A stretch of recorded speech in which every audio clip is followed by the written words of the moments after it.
Okay, this is my very first speech. This is my speech on Forgotten Author, and I'm doing it on George Orwell.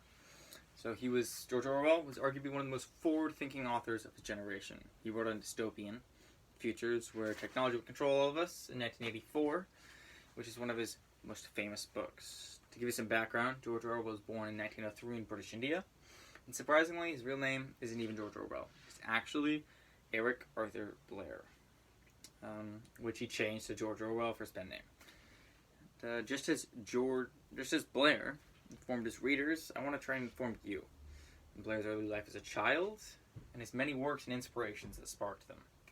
Since he was 5, actually, he grew up in Shiplake, Oxonshire, with a family friend, Jacinthina, of the Buddicombe family, and they were friends. The families were friends, and they both, Blair and Jacinthina, they grew up. They dreamed of becoming famous authors, and they wrote poems together.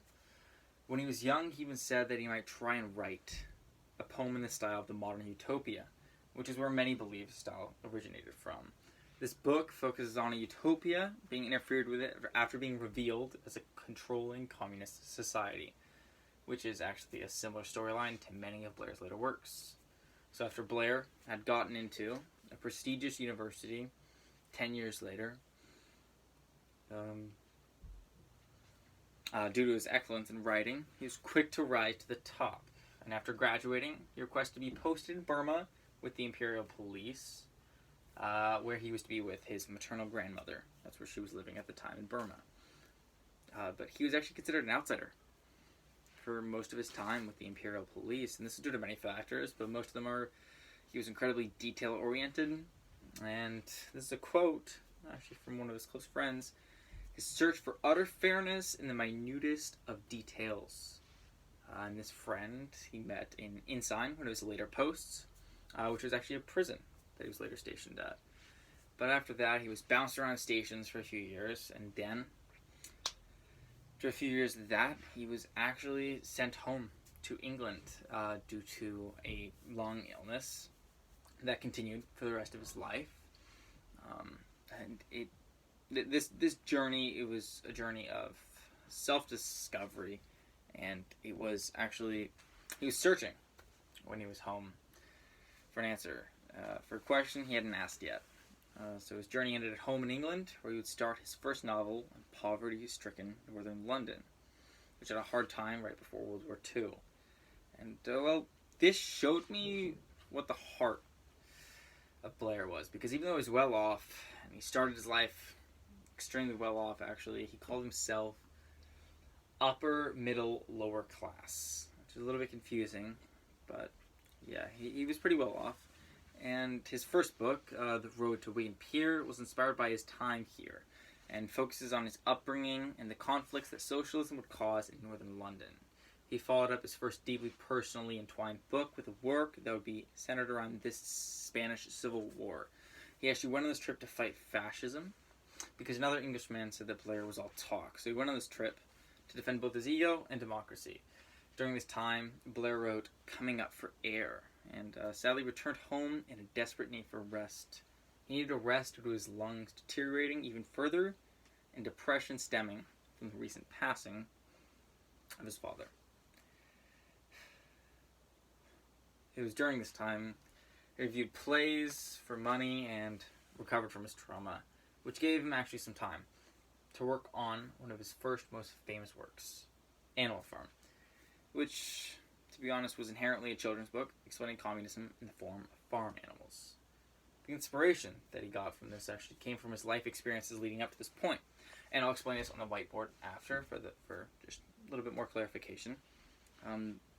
But he wanted to combat propaganda in India via BBC with The Voice, which is actually a main character in the modern utopia, which he started reading in his younger days, back with Jacinthina.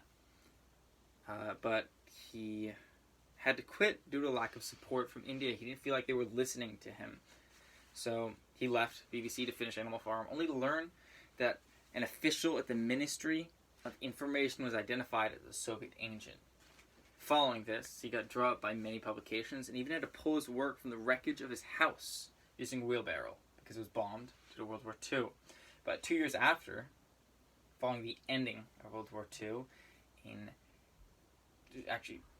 so 2 years after that, in 1945, World War II ended, and he got it published in England. And then a year after that, he got it published in America, which led to him being praised as a man who fought for freedom, even if he got praised many years later than he should have. I hope this essay has informed you on how hard Blair worked from his childhood moving into his adult life with the publicizing of many books. This leads me to draw a personal conclusion for my own essay, which is, even when times get tough, people are calling you out, if you believe in yourself and your cause, you can get through the toughest of times and influence people in ways beyond your comprehension. So even if your house gets destroyed, Conrad, you can still rebuild, but this time stronger with even more character. And now, back for a deeper explanation on the BBC, because I feel like they need a bit more clarification than the time constraint allowed. So, essentially, he was working for the BBC with India, and then, due to this, he left, and then, here's where the confusing part goes in. He left, and then his publication, I think it started with the C, I think it was Corey, and one agent at the Administration of Information, called it MI, he was deported because he was accused to be a Soviet, which is very bad. And then, so that means Corey didn't want to work with Orwell. So that means Orwell, and Corey was one of the only publications that would actually publish Orwell's work, because Orwell was very controversial during the time. He had to fight his way into publication houses because they didn't want him. He was too controversial. He was shining spotlights on his own country, on different countries. So publication houses didn't think he would sell well, but they were obviously wrong after the war. So yeah, that's the little bit more in-depth explanation. It's a little bit confusing. A lot of moving parts.